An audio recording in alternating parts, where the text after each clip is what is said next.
Hello, how are you? I am the Faun. Welcome once again to your favorite opinion space, the Cemetery of Fauna. We are all familiar with the Mexico story about the eagle perched on an opal devouring a serpent. In Mexico, at least, it is a very popular tale, so much so that the national coat of arms has that very image. This comes to mind because recently, due to the current situation in the country, there is a feeling that the world is upside down, but I will come back to this later. I just wanted to mention it in passing before getting right into it. Over the weekend, the famous and renowned President's Cup was held in Costa Rica, an event that has the peculiarity of awarding white cards for the Pan American Championship immediately following. On this occasion, I'm not going to dwell on explaining the importance of this event, because we have already spoken a lot about it on this channel.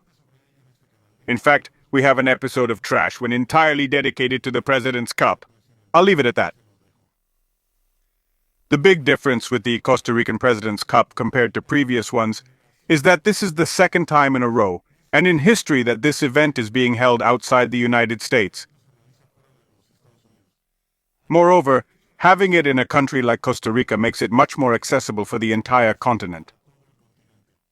And that's why this edition broke the participation record. The importance of this particular event not only lies in the senior categories, but very specifically in the lower categories, especially juniors and cadets, because it gave out white cards in Ponce and Quirugi for the Pan American events that will be held soon in Querétaro. For our country, this is of great relevance, given the current situation with Billy the Kid's administration, which takes as long as it wants in processing the gals and refusing to give approval so that Mexican competitors can go and compete abroad with their own resources. The fact that one has the opportunity to obtain direct passage to an official event like the Pan American event of the specialty, without having to go through an internal process, validates the narrative we've promoted in this, your favorite opinion space, where we have said until we are tired that national federations will become obsolete in terms of the functions attributed. And by the way, it also invalidates the stupid narrative of the Mexican Federation and the idiots who continually repeat that being federated is the way. The way to bitterness it will be, because to compete at the highest level of Taekwondo in the region, they are no longer needed. They are just a simple option. Having said that, I must also mention, unlike other international events in the Pan American circuit, this President's Cup is where I have seen the most Mexicans competing. And I'm happy about it, although I must say there's always a snag, and well, let me spill the beans. During the first day of the competition, which was exclusively for peons, there were many Mexicans competing, but none in a Mexican uniform. In fact, there was the Jalisco team who climbed the podium several times with the flag of their state. At first, I didn't find it strange. In fact, I thought it was an interesting detail. But in the following days, I noticed no Mexican wore the acronym of Mexico, or carried the flag on the podium, and my suspicions were confirmed. Turns out that the despicable ones at the Mexican Federation prohibited Mexicans from using the acronym of Mexico on their uniforms, as well as the Mexican flag during the award ceremonies. We've already seen from their calls for impromptu nationals that they specifically prohibit the acronym MEX, claiming that only national teams get to use it. In fact, it's an ongoing debate, pretty sterile.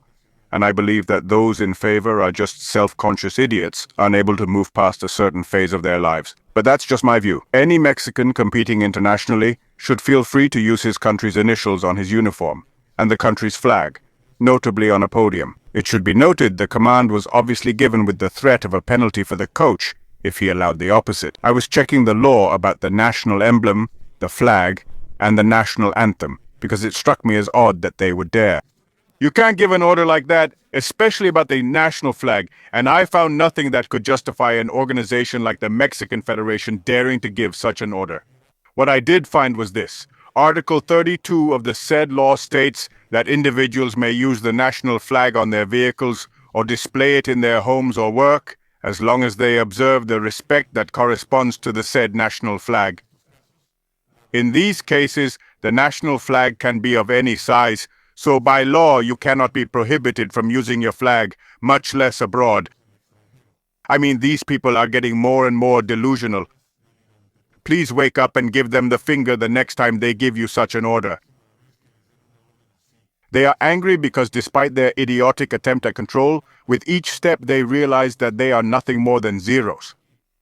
As we have already said here, their relevance exists only in their imagination. Now let's go back to the story from the beginning and the brilliant way Yeselin Trejo of the newspaper explains the meaning of the emblem.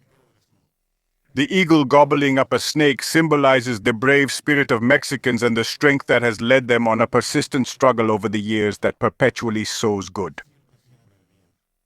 The snake being gobbled up by the eagle symbolizes evil or darkness, as well as the enemy of the Mexicans who in the end was overcome and defeated by the strength that is hallmark of the Aztecs.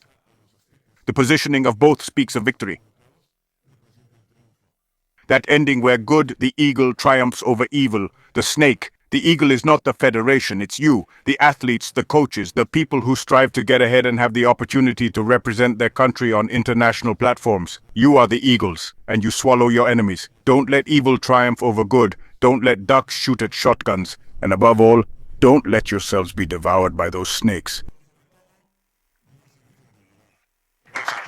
If you liked it, please consider subscribing to the channel, leaving a thumbs up on the video, turning on notifications, and of course, telling a friend.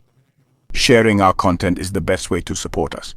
But if you want to help us in a more tangible way, I invite you to check out the channel's memberships or take a look at the virtual store.